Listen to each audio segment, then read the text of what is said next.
જૂનાગઢમાં કૃષિ હવામાન વિભાગની આગાહી મુજબ ચોમાસાની શરૂઆત દેશભરમાં 15 જૂનથી થઈ ચૂકી છે, પરંતુ હાલ ચોમાસું દક્ષિણ ગુજરાતમાં સ્થિર છે અને આગામી 3 દિવસ ત્યાં જ સ્થિર રહેવાની શક્યતા વ્યક્ત કરવામાં આવી છે. તો હવામાન વિભાગ અનુસાર સૌરાષ્ટ્રના દરિયાકાંઠે 3 દિવસ બાદ અનુકૂળ પરિસ્થિતિ સર્જાતા ચોમાસું આગળ વધવાની શક્યતા છે.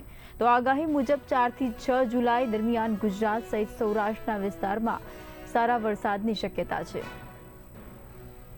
નૈઋત્યનું ચોમાસું 2026 આપણે ચાલુ થઈ ગયેલું છે. સામાન્ય રીતે જે ચોમાસું છે એ 15 જૂનથી લઈ અને 25 જૂન સુધીના દિવસો દરમિયાન દક્ષિણ ગુજરાતથી લઈ અને ઉત્તર ગુજરાતના જે વિસ્તારો છે આ વિસ્તારોમાં સામાન્ય તારીખ મુજબ ચોમાસાનું આગમન થતું હોય છે.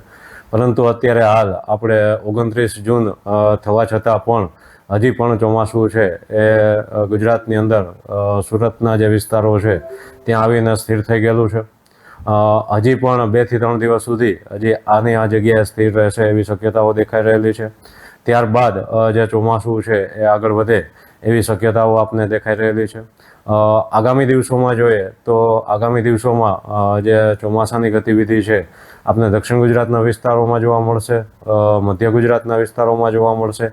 જ્યારે સૌરાષ્ટ્રની વાત કરવામાં આવે તો સૌરાષ્ટ્રના જે દરિયાકાંઠાના વિસ્તારો છે એ વિસ્તારોમાં 2 થી 3 દિવસ બાદ જે ગતિવિધિઓ સાનુકૂળ થતાં પરિસ્થિતિ ચોમાસું આગળ વધે એવી શક્યતાઓ આપને દેખાઈ રહેલી છે.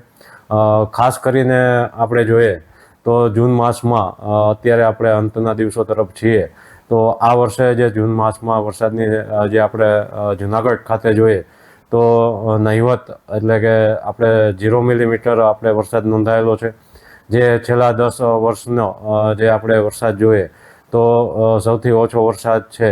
એટલે આ વર્ષે આપણે જૂન માસમાં જોવા મળેલો છે કે જે વરસાદનું પ્રમાણ નહિવત નોંધાયેલું છે.